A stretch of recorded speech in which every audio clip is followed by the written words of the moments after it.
Shalom saudara-saudara yang terkasih dalam Tuhan Yesus Kristus. Renungan kita pada hari ini diambil dari 1 Samuel pasal yang ke-13 ayat 1 sampai 14. Judul renungan kita pada hari ini adalah tidak lagi dipercaya. Menjaga kepercayaan itu susah. Ketika seseorang tidak lagi dipercaya, maka ia bisa kehilangan segalanya. Sebuah hubungan yang baik hancur karena orang tidak lagi dipercaya. Karir seseorang hancur karena kepercayaan yang dikhianati. Sebuah janji indah bisa batal karena si penerima janji tidak lagi bisa dipercaya. Tadinya, Saul sangat dipercaya Tuhan. Tuhan pun berjanji akan mengokohkan kerajaannya jika ia setia. Tetapi sayang dia berkhianat. Saul tidak sabar untuk menantikan kehadiran Samuel dan dia nekat mengambil alih tugas keimaman yang seharusnya tidak boleh dilakukannya. Pelanggaran demi pelanggaran terhadap perintah Tuhan dilakukan demi ambisi diri. Teguran dari Tuhan pun diabaikan. Saul sudah tidak lagi dipercaya Tuhan. Janji kokohnya kerajaan pun tidak terjadi karena Tuhan telah memilih orang lain untuk menggantikan posisinya. Kecerobohan tindakan Saul kiranya menjadi pengingat bagi kita. Menjaga kepercayaan dari Tuhan itu tidaklah mudah. Seorang yang dipercaya Tuhan adalah seorang yang tetap tunduk dan setia melakukan kehendak Tuhan apapun situasinya. Pada akhirnya situasilah yang akan menguji apakah kita mampu menjaga kepercayaan dari Tuhan itu. Ya, ada saat di mana Tuhan akan membawa kita dalam suatu situasi yang begitu mendesak, menakutkan dan menuntut untuk diselesaikannya dengan segera. Saat itulah hati kita teruji. Apakah kita akan tetap konsisten dan setia berjalan dalam kehendak Tuhan? Apakah kita tetap menantikan Tuhan di tengah situasi yang paling sulit? Apakah kita orang yang dapat dipercaya? Kepercayaan itu ibarat selembar kertas. Sekali saja terkoyak dan kusut, ia tidak akan pernah kembali sempurna lagi. Ya, renungan kita pada hari ini membahas tentang Raja Saul. Saul, Raja Israel yang terpilih, dan sekaligus Raja Israel yang terbuang. Mari kita baca ayatnya ya. 1 Samuel 13 ayat 1 sampai 14. Saul berumur sekian tahun ketika dia menjadi raja, 2 tahun dia memerintah atas Israel. Saul memilih 3.000 orang dari antara orang Israel. 2.000 orang ada bersama-sama dengan Saul di Mikmas dan di pegunungan Betel. Sedang 1.000 orang ada bersama-sama dengan Yonatan di Gibea Benyamin. Tetapi selebihnya dari rakyat itu disuruhnya pulang, masing-masing ke kemahnya. Yonatan memukul kalah pasukan pendudukan orang Filistin yang ada di Geba. Dan hal itu terdengar oleh orang Filistin. Karena itu Saul menyuruh meniup sangkakala di seluruh negeri sebab pikirnya, biarlah orang Ibrani mendengarnya. Demikianlah seluruh orang Israel mendengar kabar bahwa Saul telah memukul kalah pasukan pendudukan orang Filistin dan dengan demikian orang Israel dibenci oleh orang Filistin. Kemudian dikerahkannya lah rakyat itu dan mengikuti Saul ke Gilgal. Adapun orang Filistin telah berkumpul untuk berperang melawan orang Israel dengan 3.000 kereta, 6.000 orang pasukan berkuda dan pasukan berjalan kaki sebanyak pasir di tepi laut. Mereka bergerak maju dan berkemah di Mikmas di sebelah timur Bet Awen. Ketika dilihat orang Israel bahwa mereka terjepit sebab rakyat memang terdesak, maka larilah rakyat bersembunyi di gua, teluk batu, bukit batu, liang batu, dan perigi. Malah ada orang Ibrani yang menyeberang arungan sungai Yordan menuju Tanah Gad dan Gilead. Sedang Saul masih di Gilgal dan seluruh rakyat mengikutinya dengan gemetar. Ia menunggu 7 hari lamanya sampai waktu yang ditentukan Samuel. Tetapi ketika Samuel tidak datang ke Gilgal, mulailah rakyat itu berserak-serak meninggalkan dia. Sebab itu Saul berkata, bawalah kepadaku korban bakaran dan korban keselamatan itu. Lalu dia mempersembahkan korban bakaran. Baru saja ia habis mempersembahkan korban bakaran, maka tampaklah Samuel datang, Saul pergi menyongsongnya untuk memberi salam kepadanya. Tetapi kata Samuel, apa yang telah kau perbuat, jawab Saul, karena aku melihat rakyat itu berserak-serak meninggalkan aku, dan engkau tidak datang pada waktu yang telah ditentukan, padahal orang Filistin telah berkumpul di Mikmas. Maka pikirku, sebentar lagi orang Filistin akan menyerang aku di Gilgal. Padahal aku belum memohonkan belas kasihan Tuhan. Sebab itu aku akan memberanikan diri lalu mempersembahkan korban bakaran. Kata Samuel kepada Saul, perbuatanmu itu bodoh. Engkau tidak mengikuti perintah Tuhan Allahmu yang diperintahkannya kepadamu. Sebab sedianya Tuhan mengokohkan kerajaanmu atas orang Israel untuk selama-lamanya. Tetapi sekarang, kerajaanmu tidak akan tetap. Tuhan telah memilih seorang yang berkenan di hatinya, dan Tuhan telah menunjuk dia menjadi seorang raja atas umatnya. Karena engkau tidak mengikuti apa yang diperintahkan Tuhan kepadamu.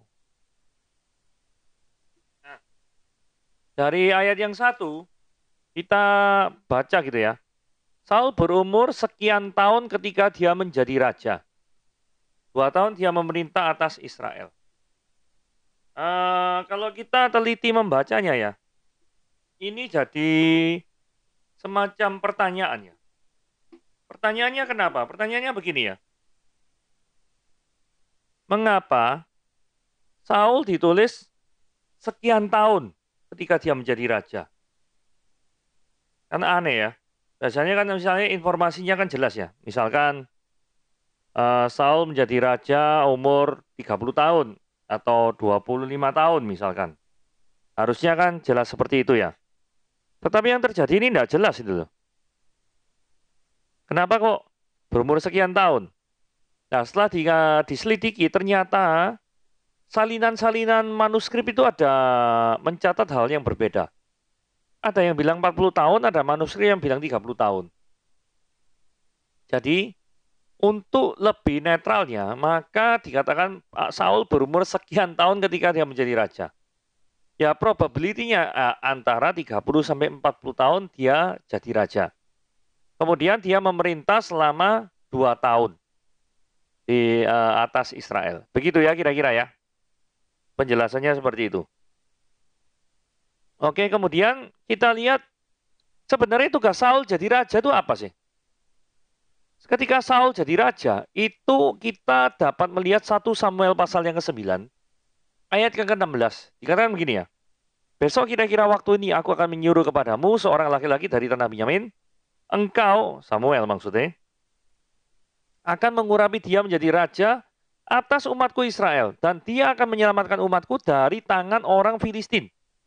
Sebab aku telah memperhatikan sengsara umatku itu, karena teriakannya telah sampai kepadaku. Jadi kembali lagi ke pertanyaan semula. Tugasnya Saul apa?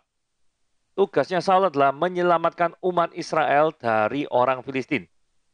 Berarti sampai di sini jelas ya. Tugas seorang raja adalah, dalam hal ini Raja Israel, menyelamatkan orang Israel dari Filistin. Nah, dikatakan ini, Saul itu memilih 3.000 orang dari antara orang Israel. 2.000 ada bersama dengan Saul di Mikmas. Mikmas itu di sini. Mikmas itu di sini. Kalau kita lihat, berarti Mikmas itu terletak di sebelah utara daerah Laut Mati. Ini Laut Mati ya. Dead Sea. Ini Laut Mati. Yang kadar garamnya tinggi sekali 33%. Jadi kalau Anda ke sana, pasti akan ngambang. Ya. Cuma, jangan senang dulu. Kenapa? Anda harus melindungi mata Anda. Kenapa? Karena kadar garam yang 33%, apabila air itu bisa masuk ke kepala, ke mata Anda, maka Anda bisa buta. Nah itu hati-hati sekali kalau ada di Laut Mati. Oke? Nah, di Mikmas, kembali lagi ke Mikmas. Saul di Mikmas dan di daerah pegunungan Betel. Daerah sini ya, ini ada Betel ya. Betel, ini Mikmas. Jadi Saul kira-kira daerah sini. Sedangkan 1.000 orang ada bersama-sama dengan Yonatan di Gibea Binyamin. Gibea sini ya. Ini Yonatan ada di Gibea. Tetapi selebihnya dari rakyat itu disuruhnya pulang. Pulang berarti ke Gilgal. Karena pemerintahannya kan pertamanya di Gilgal terlebih dahulu. Oke? Kalau kita lihat, Mikmas ini lumayan dekat dengan Yeriko, lumayan dekat dengan Yerusalem. Berarti ya terletak di tengah-tengah lah ya, antara utara dan selatan, tapi lebih ke arah ke selatan. Oke, kita lihat. Yonatan, nah ini ya, Yonatan memukul kalah pasukan pendudukan orang Filistin yang ada di Geba. Jadi Yonatan mengajar dari Gibea, sini, Yonatan menyerang di Geba. Ada orang Filistin di Geba. Kelihatannya Yonatan melakukan ini untuk melindungi Saul yang ada di Mikmas. Nah, begitu. Hal itu terdengar oleh orang Filistin. Berarti kabar orang Filistin yang ada di Geba itu dipukul kalah oleh Yonatan. Ini orang Filistinnya dengar. Terus dikatakan gini, karena itu Saul menyuruh meniup sangkakala di seluruh negeri. Sebab pikirnya, biarlah orang Ibrani mendengarnya. Saudara, saya berpikir begini ya. Kan zaman dulu itu tidak ada WhatsApp, tidak ada BlackBerry, tidak ada Telegram, tidak ada apapun lah ya. Nah, bagaimana orang Filistin itu bisa tahu? Kemungkinan pertama itu adalah ada seorang pelari cepat dari orang Filistin yang lari dari Geba menuju ke tempatnya orang Filistin. Itu kemungkinan pertama. Kemungkinan kedua itu adalah Filistin ini tidak dipimpin oleh satu orang raja ya. Jadi Filistin ini dipimpin oleh raja yang istilahnya ada banyak gitu loh. Nah kemungkinan besar justru karena Saul itu niup sangkakala di seluruh negeri loh nih. Jadi seolah-olah itu peniupan sangkakala itu merupakan deklarasi daripada Saul bahwa dia itu menang. Tetapi deklarasi ini malah bumerang jadi Saul. Kenapa? Justru orang Filistin ini tahu kalau dia menang dan Filistin itu yang yang sifatnya itu terpencar-pencar akan mudah sekali bagi orang Filistin untuk serang balik daripada Saul. Karena kalau terpusat dalam suatu daerah tertentu, berarti akses distribusi untuk mendengarkan dari ada kabar-kabar itu kan relatif agak susah.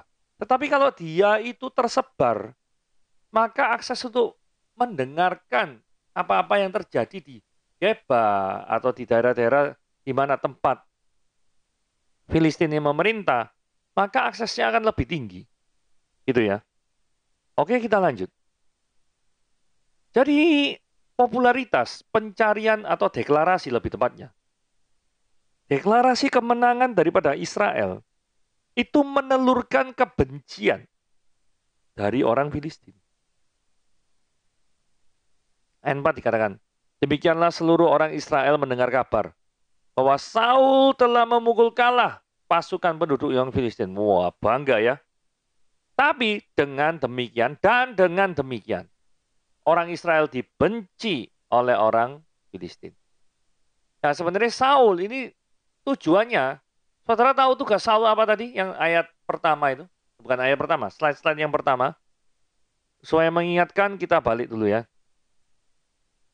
Ia menyelamatkan umatku dari tangan orang Filistin. Jadi, menyelamatkan dari orang Filistin. Oke, itu tanggung jawab daripada Saul. Nah, kemudian dikatakan ayat 4b, kemudian dikerahkannya lah rakyat itu untuk mengikuti Saul ke Gilgal. Kelihatannya Saul ketika sudah mendeklarasikan kemenangan, maka Saulnya mau pulang ke Gilgal. Nah, memungkinkan sekali Saul ini pulang dengan ditemani hanya dengan beberapa pasukan gitu ya. Karena kalau seorang sudah menguasai di Mikmas, tadi kan Saul ada di Mikmas ya, benar ya? Ayat 2 nih ya. Saul di Mikmas. Nah, kemungkinan besar Saul ini sudah pergi meninggalkan Mikmas dan di Mikmas hanya ada sisa-sisa daripada tentara tadi yang 3.000 orang itu. Dan tentara ini malangnya diserang oleh Filistin. Adapun orang Filistin telah berkumpul untuk berperang melawan orang Israel. Dengan 3.000 kereta. Saudara bayangkan ya. Orang Israel itu kekuatannya cuma 3.000 orang. Lah ini disikat sama 3.000 kereta. Ya. Kemudian pasukannya 6.000 pasukan berkuda. Dan pasukan berjalan kaki sebanyak pasir di tepi laut. Maksudnya gak bisa dihitung. Banyak. Mereka bergerak maju dan berkemah di Mikmas di sebelah timur Bet Awen. Nah, ini kira-kira Filistin itu sudah menduduki Mikmas ya.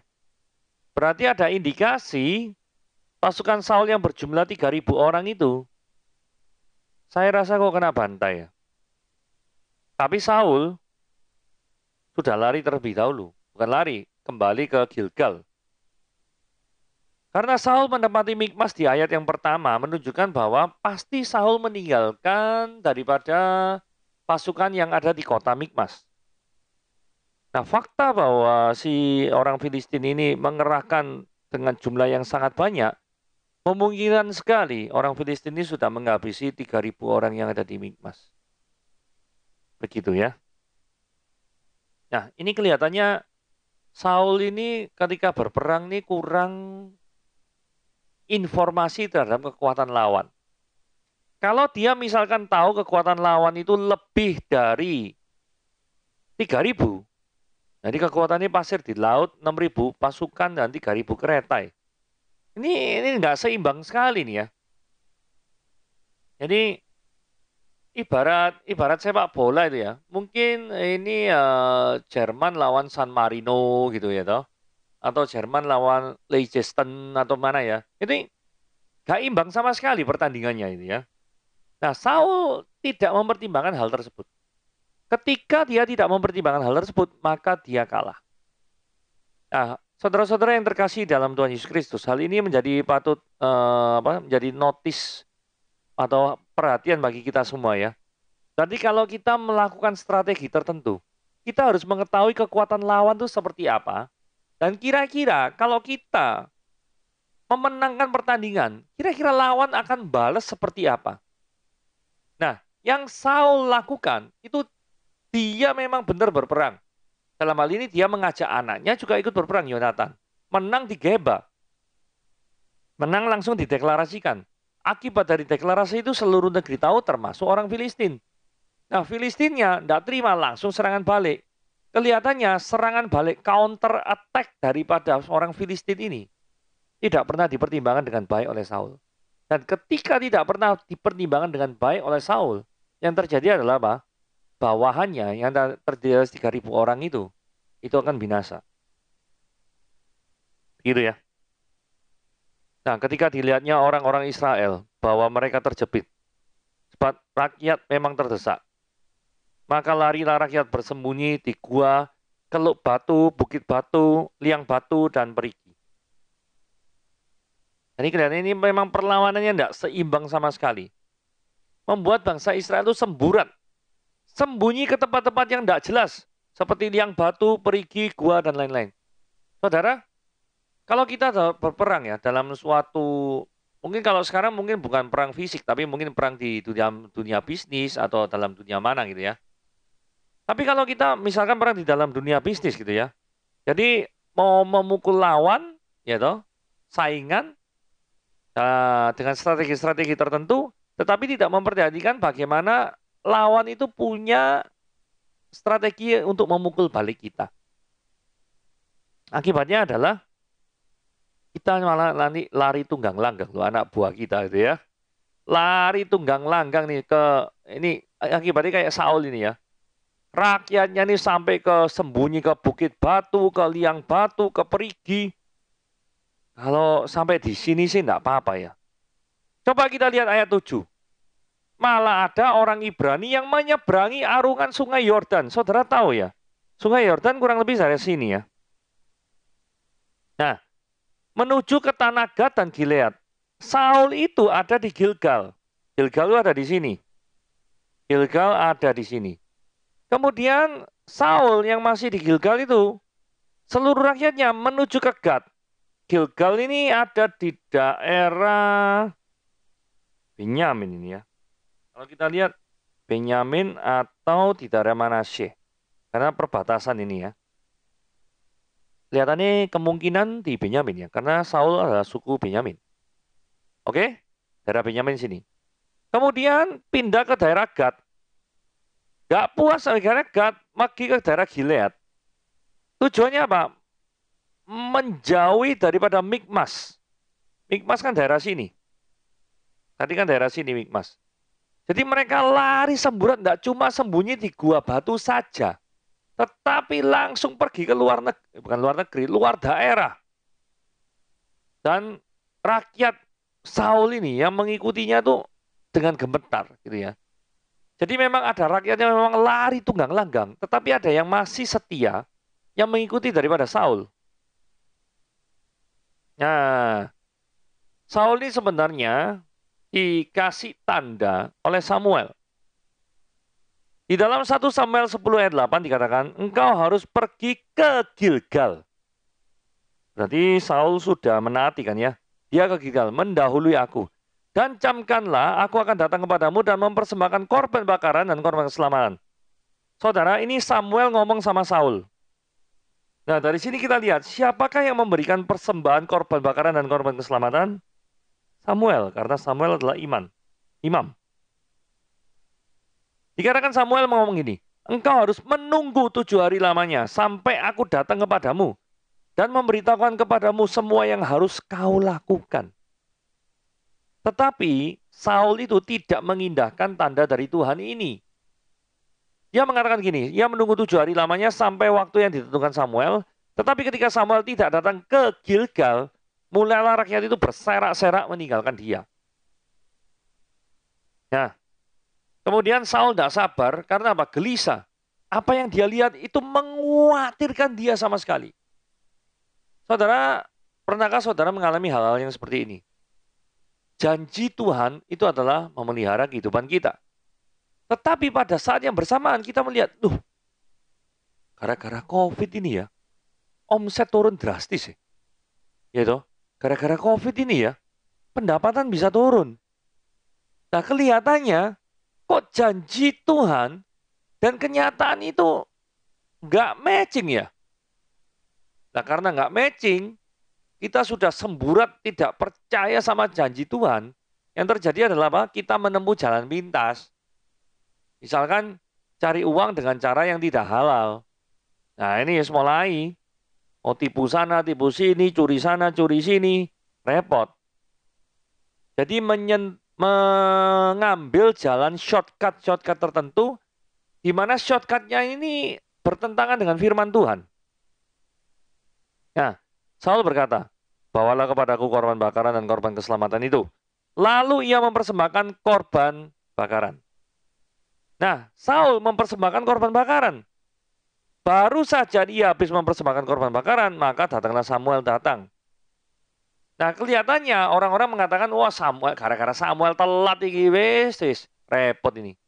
Saudara gini ya, perhitungan jam dan perhitungan hari pada waktu zaman dulu tuh memang ada perkiraan. Ada indikasi bahwa Saul ini agak keliru dalam hal menghitung waktu. Dia berpikir bahwa ini sudah hari ke-7, tapi mungkin sudah mengasuhi hari ke-7, tapi belum sampai ke hari ke-8. Berarti ada waktu bagi Samuel untuk tetap datang hari ke-7. Saudara, hari ke-7 itu kan, hari ke-7-nya itu kan punya waktu 24 jam. Nggak mesti jam pertama di hari ke-7 itu Samuel harus datang, kan nggak mesti. Nah, Alkitab tidak memberikan dengan jelas kapan Samuel itu datang. Tetapi kalau dilihat ayat 10, baru saja Saul habis mempersembahkan korban bakaran, maka Samuel datang. Berarti tidak jauh daripada waktu Saul memutuskan mau mempersembahkan korban bakaran, Samuel saat itu datang. Jadi sebenarnya Samuel memang belum datang, tetapi kedatangannya tak bisa dikatakan sebagai terlambat. Tetap dalam koridor yang 7 hari itu. Lalu Saul pergi menyongsongnya untuk memberikan salam kepadanya. Saya nggak tahu ya, maksudnya Saul langsung mendatangi Samuel ini apa? Apa dia mau minta maaf karena tidak sabar? Tapi belum ngomong apa-apa langsung disemprot. Tapi kata Samuel, apa yang telah kau perbuat? Jawab Saul. Cari alasannya. Aku melihat rakyat itu berserak-serak meninggalkan aku. Perhatikan saudara-saudara, jawaban Saul selalu pada dirinya. Berserak-serak meninggalkan aku. Terus kemudian, dia menyalahkan orang lain. Engkau tidak datang pada waktu yang ditentukan. Yang ketiga, ngambil kondisi luar. Padahal orang Filistin telah berkumpul di Mikmas. Saudara, kalau dia tahu orang Filistin itu kumpul di Mikmas, sementara Saul itu masih ada di Gilgal. Saudara, lihat peta dulu ya, lihat peta dulu. Oke, ini adalah Mikmas. Ini adalah Gilgal. Ini jauh loh, Mas Ian. Jadi kalau misalkan bangsa Filistin itu masih ada di Mikmas, berarti bangsa Filistin ini masih perlu butuh waktu untuk jalan mungkin beberapa hari sebelum menuju ke Gilgal. Saulnya ada di mana saudara-saudara? Saulnya ada di Gilgal. Ini ayat 4 ini. Rakyat itu mengikuti Saul ke Gilgal. Filistin masih di Mikmas. Ya. Ayat 7 jelas dikatakan, sedang Saul masih di Gilgal. Nah, artinya Saul ini agak lebay ya. Jadi orang Filistinnya sudah kumpul di Mikmas. Memang Mikmas sebentar lagi kotanya pasti akan jalan menuju daripada ke Gilgal. Tapi kan pertolongan Tuhan ini kan tidak pernah gagal. Dia kan just in time management. Tuhan kan tepat waktu. Tapi Saul rupanya tidak sabaran dalam menantikan janjinya Tuhan. Nah saudara, dari sini kita pelajari kalau Anda tidak sabaran dalam hal menantikan janjinya Tuhan, maka yang terjadi adalah Anda akan melakukan sesuatu yang tidak menyenangkan hati Tuhan. Ayat 12 dikatakan, maka pikirku sebentar lagi orang Filistin akan menyerang aku di Gilgal, padahal aku belum memohonkan belas kasihan Tuhan. Sebab itu aku memberanikan diri lalu mempersembahkan korban bakaran. Saudara, Saul seolah-olah adalah orang yang mengandalkan Tuhan. Karena tidak berani berbuat sesuatu apapun sebelum memohon belas kasihan Tuhan. Benar tak? Benar. Cuma caranya salah. Padahal sudah dijanjikan ya, ini yang mempersembahkan korban bakaran. Haruslah Samuel, tidak boleh orang sembarangan. Harus Samuel, gitu loh. Nah terkadang kita dalam kondisi kita kehidupan sehari-hari, kita memang cinta Tuhan, yes. Cinta Tuhan, mau mengandalkan Tuhan, yes. Tetapi cara kita menjalani kehidupan dengan pemahaman kita tentang proses mengandalkan Tuhan dalam skala kehidupan itu kadang keliru. Kelirunya di mana? Kadang ini ya. Orang kalau sudah, oh ya aku mau mengandalkan Tuhan. Yang terjadi adalah orang itu ya sudah pasrah, pasif, tidak kerja apa-apa. Kan mengandalkan Tuhan, Tuhan yang bekerja. Ngawurai. Tuh cara Tuhan bekerja itu melibatkan kita. Kok tahu? Paling gampang ginilah. Matius 28 ayat 20, 19-20. Pergilah jadikanlah semua bangsa muridku. Ya toh? Baptislah mereka dalam nama Bapa, Putra, dan Roh Kudus. Pertanyaannya, apakah murid-murid cuma pasrah gitu? Kan ada kerjaannya, yaitu suruh baptis, suruh kabarkan Injil, dan lain sebagainya. Tetapi bukan berarti ketika mereka melakukan seperti itu, Tuhan tidak menyertai. Karena di ayat yang Matius 28 ayat 19-20, dan ketahuilah aku menyertai engkau sampai akhir zaman. Jadi penyertaan Tuhan itu tidak meniadakan pekerjaan atau kontribusi manusia dalam hal pelayanan. Nah, ini penting sekali. Jadi jangan sampai kita salah terhadap hal ini. Jadi memahami Tuhan dengan cara yang salah. Jadi jangan sampai kita melakukan praktek-praktek yang keliru. Itu ya. Contoh misalkan ada satu orang gitu ya. pengen rumah atau pengen mobil gitu ya. Terus kemudian ditumpangi tangan mobilnya. Mobil ini saya beriman menjadi milik saya. Ngawur aja. Tuhan itu enggak pernah janji memberikan mobil itu untuk kamu kok. Kamu klaim-klaim mobil ini milik saya. Apalagi yang ditumpangi tangan mobilnya tonggo itu. Wah, repot itu. Nanti mobilnya tonggo hilang ya apa nanti? Nanti berpindah ke garasi gitu. Enggak bisa kayak gitu. Itu namanya nyolong itu. Ya kan? Nah, jadi cara kita dalam hal memahami Tuhan itu harus benar. Itu sebabnya mengapa kita harus rajin membaca firman, rajin membaca buku tafsiran, rajin untuk berdoa kepada Tuhan supaya memberikan tafsiran-tafsiran yang benar. Jadi jangan sampai ya, memahami Tuhan dengan cara yang salah, kemudian kita mempraktekkan cara kita memahami pemahaman yang salah itu, dan kemudian yang fatalnya adalah mengajarkan orang lain untuk meniru cara kita. Waduh, itu tambah repot. Itu tambah double sesat itu. Terus Samuel ini marah. Kata Samuel kepada Saul, perbuatan itu bodoh. Engkau tidak mengikuti perintah Tuhan, Allahmu, yang diperintahkannya kepadamu. Sebab sedianya Yahweh mengokohkan kerajaanmu atas orang Israel untuk selama-lamanya. Jadi sebenarnya kalau misalkan Saul itu taat pada perintah Tuhan, maka dia akan mengokohkan kerajaan Saul sampai selama-lamanya. Tapi nyatanya cuma 2 tahun doang ini.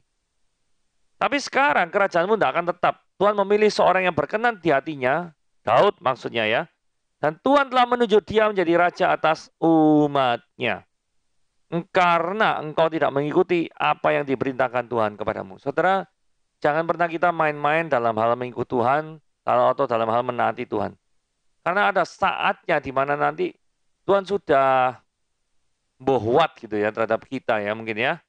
Sehingga yang terjadi adalah Tuhan akan mengambil segala kemampuan kita dan akan memberikan kepada orang lain. Ya. Jadi saudara dikasih karunia Tuhan untuk apa? Misalkan menyanyikah? Atau main musikkah? Atau berkhotbahkah? Atau punya karunia dalam hal memperhatikan orang lainkah? Saudara gunakan daripada setiap karunia itu. Dan biarlah engkau menghidupi daripada karunia itu. Sehingga ketika engkau menghidupi daripada karunia itu, maka nama Tuhan akan dipermuliakan senantiasa. Selalu. Jadi jangan sampai ketika orang melihat kita, itu orang tidak melihat Tuhan. Tapi orang melihat setan. Jangan sampai gitu ya. Biarlah kehadiran kita itu menjadi garam dan terang dunia bagi sekitar kita dan memberkati bagi sesama kita. Oke, gitu saja. Tuhan Yesus memberkati.